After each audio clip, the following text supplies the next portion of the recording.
What is up, everybody? Yo, yo, yo. Beautiful people. We love you. If I could see your faces on the other side of the screen, Yeah. I would be so happy right now, but I can't. True. But we're glad that you're here. Welcome to the Glory Boys podcast. My name is Austin. And I'm Darren. And we are your hosts. And today we're on episode 21. Dang, 21? Yeah, that's like 3 weeks worth. That's like... I don't know why that's where my mind got. All right. We have power once again. Yep. Praise the Lord. I set this light up about 2 hours ago. Mm-hmm. 2 hours ago now. Yep. And plugged it in to some batteries. And I thought they would last a little bit longer, but they did not. So we got it plugged into mains now, and it won't die on us again. That's right. So now that we have light, we can get into today's episode of the podcast, which is what? Today we are talking about a week in the life of Glory visuals. Let's roll that intro.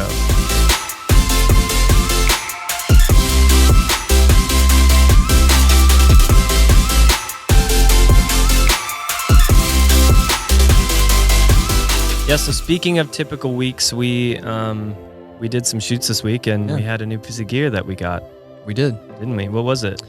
We got a 6x6 frame. What's that? So if you don't know what a 6x6 is, it is a 6 foot by, you guessed it, 6 feet. Yeah. Basically just a rectangle of metal, or a square, I guess, of aluminum tubing. And you use them for diffusing light. Bouncing light. Yep. It's actually really nice. We used it outside on a sunny day, and we shot this little interview kind of session with 2 people, and it was super great because we wanted to do it by this tree outside, and the sun was like right in the middle of the sky. We had to shoot it at that time of day, and so we ended up just popping it up, putting the scrim on top of it, and then it just diffused the sun beautifully right over them, shot tight enough, and it honestly looks amazing. Yeah, so we got the Kupo Grip one, is the brand, Kupo. And the reason for that is, I mean, it's just aluminum. I mean, how hard can it be? Can't really how mess it complex can a aluminum square tubing be? Right. And so I figure, why spend, with a lot of film stuff, it's like, it's just a cart with wheels. Why's it got to be $2,000? Like, why does a 6x6 square of aluminum have to cost $1,000 or more dollars? It makes me think of like baptismals for churches. They're just little things to fill up water and baptize people in, but they're like $6,000. Just unnecessarily expensive. But you could like go buy like an in-ground pool, right? and build one. Yeah, just get a hot tub. Just start dunking people in a hot like tub. A super dope whirlpool. That'd be or sick. Like something. I would get baptized again in that. But it's just crazy. It seems like, the film industry standard things are a lot more expensive, which typically they are going to be a lot better quality, and they are. Yeah, some things for sure. There's companies that are trying to hustle and create products that are as good. And so we usually, we have a lot of companies and brands that we stick with and we love and will forever use. But there's definitely like the underdog companies that, you go on B&H and there's not really any reviews, and you're like, man, maybe we just buy this. We front the $400, test it out. If it sucks, we'll just send it back. Right. But give it a shot. Yep. Use it on different shoots and just see if we like it. And so far, this is the 3rd time. I keep looking up. If you're watching on YouTube, you'll see me, but we're using it right now. And honestly, it was great. We set it up, we put a light through it, and it lights this whole area very nicely. And it was awesome. So anyway, so far we really like it. For $400, it was $400. Yeah, about like $450, I think. Yeah. So less than half the price of the Matthews version of it. And the reason we got one, we've been renting these we've rented them for probably 8 shoots now. Yeah. And we probably would have used it on way more stuff, but it just didn't, maybe it wasn't in the budget to rent it, or maybe it was just too much to go to the rental place, and then you need a car that can fit it and all that stuff. Right. And so we found ourselves using them fairly often. We are selling our Ursa, so we're getting rid of the accessories that we got with it. We're selling the lens, or we sold the lens actually. Yeah. And really, like we said, if you watched the video where we explained why we're selling the Ursa and all of that stuff, we are taking that money that we're getting from the sale of these this equipment, and investing it into things that will make a bigger difference in the quality of our work. So we feel like a 6x6 frame will make a massive difference in the applications that we can use it. So a couple examples of that would be, for this, for example, we kept having an issue where the softbox that we would use, we would have to get it so close to our faces to get it soft enough that you would see the reflection in the sign. It would be, you wouldn't be able to see the light under your hat. So this is just a much bigger source. You can put it further away from your subject. We started using these for the worship videos that we shoot for a church here in town because you can really softly light a bigger group of people than you can with just a softbox. And so anyways, we saw an opportunity to try out a piece of new gear, and we think we'll use it quite often. It'll definitely pay itself off. So it's a Kupo grip butterfly stand. It's a 6x6, and so far it's really nice. It's matte black, which I appreciate. We can throw the link in with our gear that we post with all this podcast stuff and on YouTube. So we'll definitely put a link to it. But yeah, we love it so far, and I think we're going to use it for many years to come. Yeah, I mean, it's just metal, so hopefully it'll last a while. Yeah, so that's actually part of a typical week. I feel like sometimes some weeks it's like Christmas every day. It's like we get a new box in the mail, which is exciting and fun. It's batteries or connectors or little trinkets and things that we need to make things easier, streamline little processes. It's nice. Yeah. Well, we can get into the meat of today's episode. As you get busier, as you get more clients, more emails, more phone calls, you have a kid, you have a job, you have life. You have life. I have life. You just, you obviously are going to feel a level of overwhelm if you don't take control of your schedule. When you're at work specifically, because that's what we're going to talk about today, I know that if we just go on the week with letting things happen to us, like letting email take over most of your day, letting an edit take most of my day, a lot of things are going to get missed and slip through the cracks, whether that's really important stuff or not so important. But as time goes on, things are going to start building up, and you're going to start really feeling the weight of that. So I think what's really cool is we, with the help of a friend, actually built this checklist to allow us to see the little things, the big things, and it's really mapped out for each day. And I'll kind of let you go into diving into how you kind of created it. But this checklist, if we leave the day with these things checked off, we feel like we won. If you leave the day feeling like you lost all of the time, which would happen for weeks on end, you really get to this breaking point where you just don't want to do it anymore. You don't want to show up to work because you feel like you lose. And if you keep feeling like you lose, then that's just not healthy or good for you, for your family, for your company. Yeah, for sure. So we built these checklists, and we really customized them based on each person. So it's three of us. It's myself, Darren, and Bray, obviously. We did build one for Will, but it just didn't really make sense because he's here one day a week. And so tried to kind of map out what responsibilities we have on a weekly basis. So what are things that we have to do every single week? So example for me is every week I need to go in and I need to classify all of our QuickBooks transactions. I need to make sure that any payments that we've made, that they're getting reflected on the invoice, and I need to make sure that that those items again are classified in QuickBooks, making sure that all of that stuff is good, because that, if you let that slip, it will build up really big over time. But first off, we'll just start. I'm going to go through our startup routine. So each day we have a startup routine. It looks different. Some of it's the same, but a lot of it looks different for each one of us because we kind of handle different things and have really starting to and have been kind of identifying what each of our strengths are and really trying to allocate items that fall under strengths to that person. But first thing we do when we start in the morning is we do a leadership devotional. It just sets the tone for the day. And it's really easy to walk into the office already thinking about the 12 things you need to do. Sit down at the desk and just start doing them.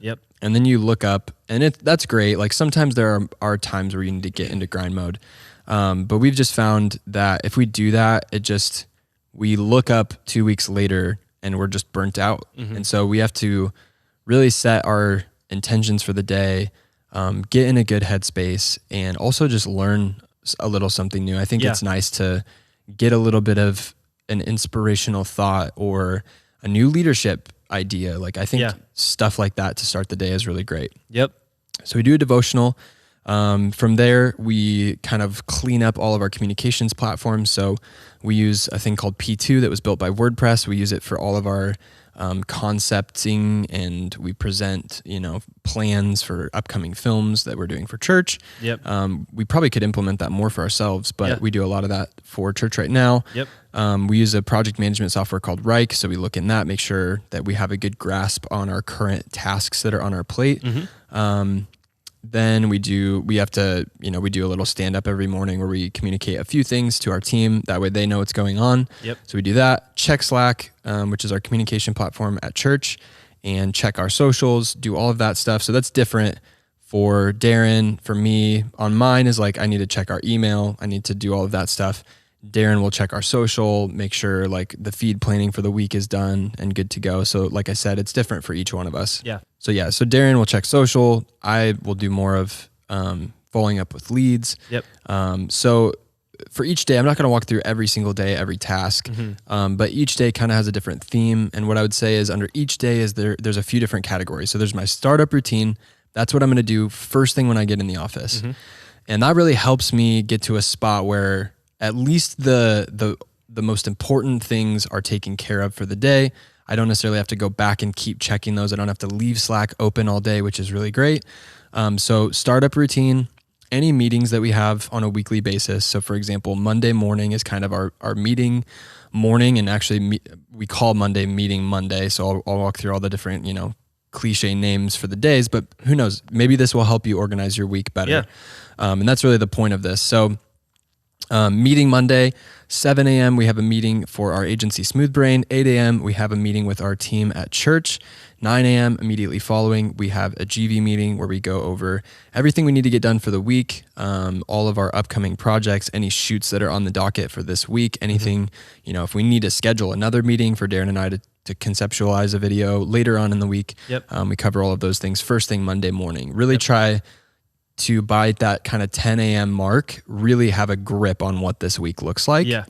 Because if you don't, man, it will just run you over. True. And then the third column, so we have startup routine, meetings, and then most important tasks. And that is really where it's different for all of us. Most important tasks is if you got nothing else done that day, at least we would still be winning. That doesn't really include like editing projects or deadlines. So for example, my most important tasks on a Monday are going through Dubsado, following up with all of our leads, catching up on QuickBooks, and then just scouring our email real quick, making sure there were no emails over the weekend that I missed. Yep. What is your most important task on Monday look like? A lot of mine is like social related. I handle most of the visioneering for our social platforms. And so this is kind of a mixture between some of the church stuff that we do and GV, but post Sunday content to IG and Facebook. So just making sure that content from the weekend is uploaded and just in front of people. Send content link in Slack, which means GV uses Flickr, our church uses Flickr. So we just make sure we get the Flickr link out to people so that they can have access to the content that we shot that weekend. Content thumbnails. So anything for YouTube, just the content creation for the thumbnails. So that's usually, opening up the PSD, making those and getting them over to Bray so that she can get those uploaded and ready for the week so we can post this lovely content for you guys. And then cascading to-dos from meetings, just making sure I'm communicating, with our teams and making sure, hey, I had this idea for this marketing plan for this week. I want to get this out, or I'm just communicating with Will on what I would like to see this week look like on social media for GV. Yeah. I think if you were starting from scratch, and we can, just like with the pricing template, I'm more than happy to throw this in a Google Doc link and put this in the link below. Yeah. And so we'll do that, and you guys can kind of customize this as needed. But really just think through, okay, what are all of the tasks that I have to do every single week? And then what day really makes the most sense to do them. And I think that will help you kind of build this out. So how our week is kind of broken down, and we don't always follow this to a T. It's not always possible. This just gives us a frame of reference. It gives us something to fall back on if something comes up and we're like, okay, let me check my checklist. Did I get all this stuff done? Okay, cool. Like, it just gives you something to fall back on. Yeah. So kind of how it's broken out. Meeting Monday, most of the time, I don't even open Final Cut. Yeah. Neither of us really do. No. Most of the time, Mondays are spent in meetings. Yep. Catching up on admin, Yep. making sure like we have plans for everything going on that week. That includes church stuff. That includes GV stuff. It's a lot of stuff. So meeting Monday, internal Tuesday. So Tuesday, part of our startup routine is we clean the office, take out trash, make sure that our office is clean, because if you have a clean workspace, it will be healthier for you. Yep. You'll be able to focus better. And so we really like to try to keep our office clean as best as we can. Yep. So internal Tuesday, we have a staff gathering Tuesday morning at our church, which is just a really great leadership talk that we can kind of go and get something out of, which is really great. And then Tuesday is when I do any of my film planning for church stuff. I will create kind of a blog post within P2 for all of my film plans. And that's internal Tuesday. Work Wednesday, that's really just, it's kind of supposed to be a day set aside where we really do get into Final Cut. All of our admin stuff by that point in the week should be pretty much, wrapped up, other than things that happen that need immediate attention. Right. But that's kind of why a part of our startup routine is to check Slack every day, get all those things out of the way, and then we don't have to keep it open all day. Yep. So work Wednesday, grind day Thursday. Yeah. It's the only one that doesn't really have a catchy name. But yeah, grind day Thursday though is kind of intended on, we actually made these laminated signs and put them on our doors, and like that's the day that we really try to finish up or wrap up the stuff that we did start on Wednesday, and or trade projects between us to help kind of clean them up. Whether, Bray may need me to sit down with her and go over the wedding film and just make sure that everything looks good and give any input or insight.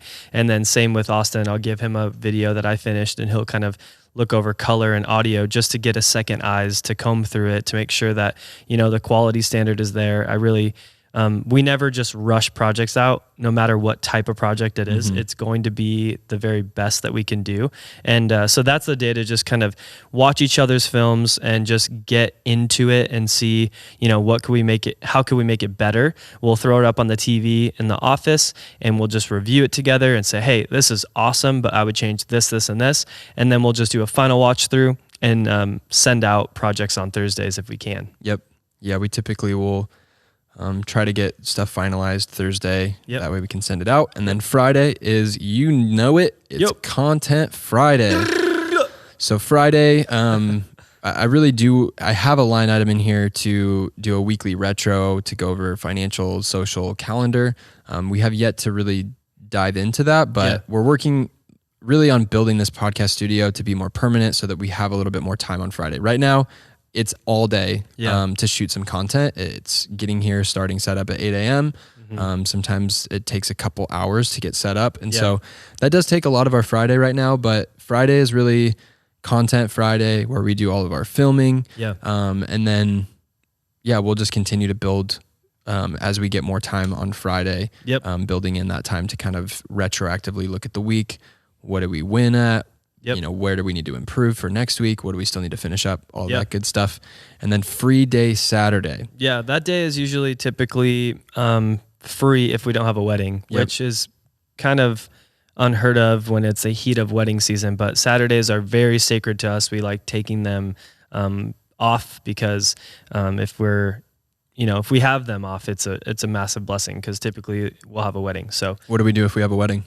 If we do have a wedding, we will take Friday off just because if we work all the way through that week and then we hit Sunday, Austin and I are very heavily involved in our church and so is Bray.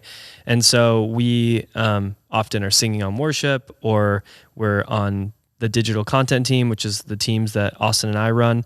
And so we have a lot of responsibility on Sundays and we love Sundays and we want to give our best. But if we don't have a day of rest, with our wives and cleaning up things around the house, doing laundry, mowing our lawn, we're going to go and start and get to the Monday and just feel super under it. Yeah, here's the deal, guys. We had this conversation a while back with our pastor, and he challenged us and said, I would bet you that you could get as much done in the 4 days and take Friday off if you have a wedding on Saturday than you would in 5 days being burnt out. True. And so we just really took that seriously, and we believe that we're really commanded to take a Sabbath, a day of rest. Yeah. And for us, that's not Sunday. As awesome as Sunday is, it's work. Yeah. And so we can't really take Sunday off. And so that has to be either Friday or Saturday. And so a lot of times Content Friday, we'll batch shoot these podcasts, especially if we know we have a wedding on Saturday coming up. That way we can take that Friday off, not feel bad about it. Right. And so if you are working 7 days a week, I would just encourage you to take a day off. Yeah. It is healthy for you. Yeah. Make sure if you do that, we have a whole episode on how to rest. So go back and listen to that. But long story short, you need to do something that recharges you. Something that's restful. Sometimes that does mean like working on other stuff around the house, getting things done that frees up emotional clutter. Yep. But make sure you take your day of rest. And then Slam Sunday. Slam Sunday. Obviously Sunday we're going hard at church most of the time. A lot of times we're on worship. So we're up at 5 a.m. there at 5:45, there till 2 p.m. and kind of get an afternoon to relax and recharge sometimes. But a lot of times we'll have team nights that night and stuff like that. It's an all day thing. So Slam Sunday. And then the last column I have here is just a project list for the week. So, and that's really something we build out Monday morning.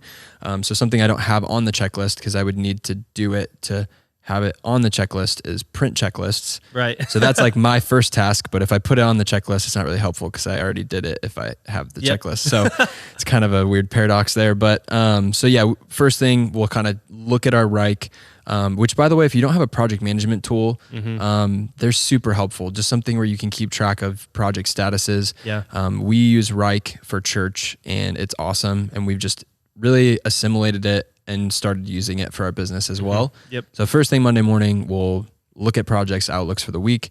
We'll put that in the last column, and then we know kind of what we can be working on once we tackle the rest of our startup routine and meetings, all that good stuff. Yep. So yeah, on that last little thing, the project list for the week, that's kind of our overarching project that we are each owning, and we'll just make sure that we get to it. And get it completed. If not, there's different deadlines for different projects. Some things get kind of bumped ahead because they're, quicker deadlines. And so we have a pretty solid way to manage all of that. And Austin does a good job of helping us stay on track with that. But yeah, just this kind of stuff really, really helps us stay on track, helps us grow as a company, helps us stay healthy as a company, helps communication between all of us. And I don't know what we would do if we didn't have things like P2 and Reich and Slack and this checklist, because it does seem overwhelming and it seems like a lot of things to get set up and started. And it absolutely is. And for some people it's easier. For me, not so much. It was a little overwhelming to learn all of these different platforms, but I knew that if I would implement them, it would just help the whole team grow and the whole team be healthy. So I hope, guys, that this was encouraging to you. If you have any questions, please reach out. I know this was a lot of vague things that we just shared about our day-to-day, but we'd absolutely want to help you effectively grow your business, effectively own your work week. So if you have any questions at all, please don't hesitate to reach out. And again, we will drop a link in the description for this checklist, and you can customize it to however you'd like. For sure. Yeah, maybe we need to do a more in-depth on Reich and all that good stuff. But for now, like Darren said, hopefully this is helpful to you. Thank you so much for joining us today. It means a lot that you're here listening right now. Yep. And if you are on YouTube, it would mean the world to us if you would hit the subscribe button. Hit the bell. We drop podcasts most Wednesdays. All Wednesdays. Every Wednesday from here on out. That's now right. that we have a setup that we can leave up, we will not miss a week. That's right. We drop podcasts every Wednesday, so make sure you hit the bell. We drop videos every Friday as well. If you're on Apple Podcasts and you enjoy this content, please leave us a rating. It really means a ton to us. Yeah, we have tons of 5-star ratings, so thank you so much for if you had given us a 5-star, it's a massive blessing. So thank you. We do have a 1-star. We're not really sure who the hater is, but thank you guys for the 5 stars. It's still 5-star overall though, so so we're winning. But thank you guys. That's such a blessing. Yeah, thank you guys so much, and we'll see you in the next episode. Peace.